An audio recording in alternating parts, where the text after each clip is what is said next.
The Revell Enterprise, and ladies and gentlemen, done and done. And last thing I did was I took some Vallejo Dull Coat, put it in the airbrush, mixed it up with just a little bit of water just to dilute it.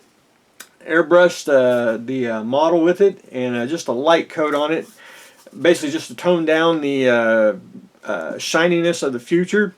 And finish is done and done. So we got everything clear coated. Lights do work, and when I turn on, there'll be first there'll be a delay. It has Kirk speaking, which you probably can't hear it with the microphone, but it does. He does speak. Everything does light up. You can see here. Now there is one spot on here that does not light up, and it's basically like the original studio scale ship is, because it wasn't lit on one side either. And that's the lights here on this side, if you see it. It doesn't show up, and then the reason why is when you shoved all the wires in here, it basically ended up on one side. And so that's the way that one has to be. It just I love the plug and play, but the plug and play is also I want to say a hindrance, putting it all in the secondary hole.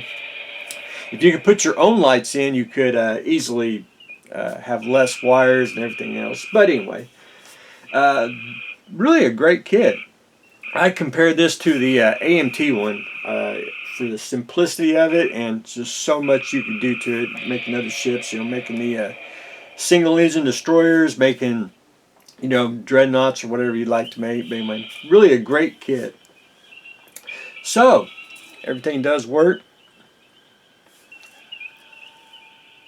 Everything does light up. Flickering LEDs work good.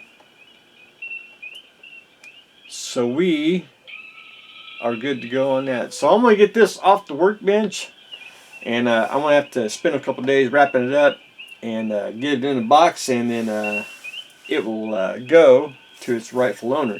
The stand, though, stand's going to be separate. I mentioned this last time. What you're going to do is you're going to put the wire from because they're basically the big plug here.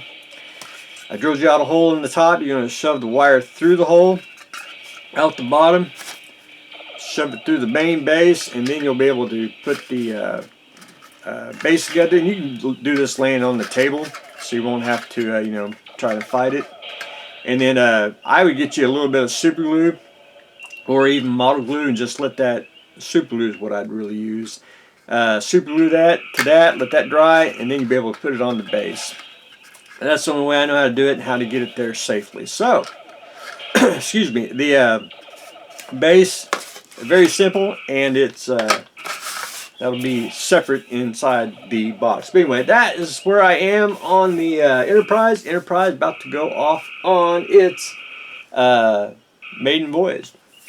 The Haunebu, and last I left off on that is there's basically 3 spots on here. It fits, but it's just a little bit of a gap.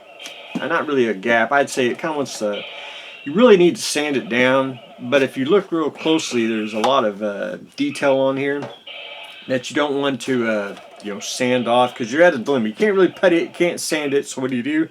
So I took some styrene strip and glued it down, and basically made my own detail, and it hid the seam line as well. So I got them glued on this morning. I'm going to get them glued here, a little bit more trimmed off, and then do some sanding, and then we're ready for paint, and which we'll probably start painting this weekend. But I was told to paint it basically RLM 72, 73, and 65. 65 is kind of a gray, maybe a little blue in it. I'm gonna, let's get loud. Sounds like the Doomsday. It is the Doomsday Machine. But RLM 65 is the base coat, which is basically the bluish gray here. That's what I want to pretty much do, the base coat, and I'll probably do that hopefully this weekend. I got to go find the 72 and 73, which is basically I want to say green and a dark green, kinda.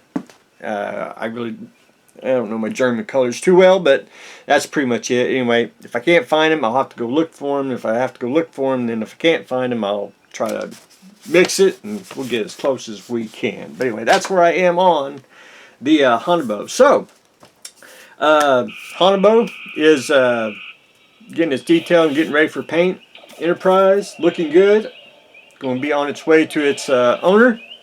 And then after I ship that off, we're going to start the Leopard 2A6 very, very soon. So that's what I got going on today. So stay tuned for the next exciting episode.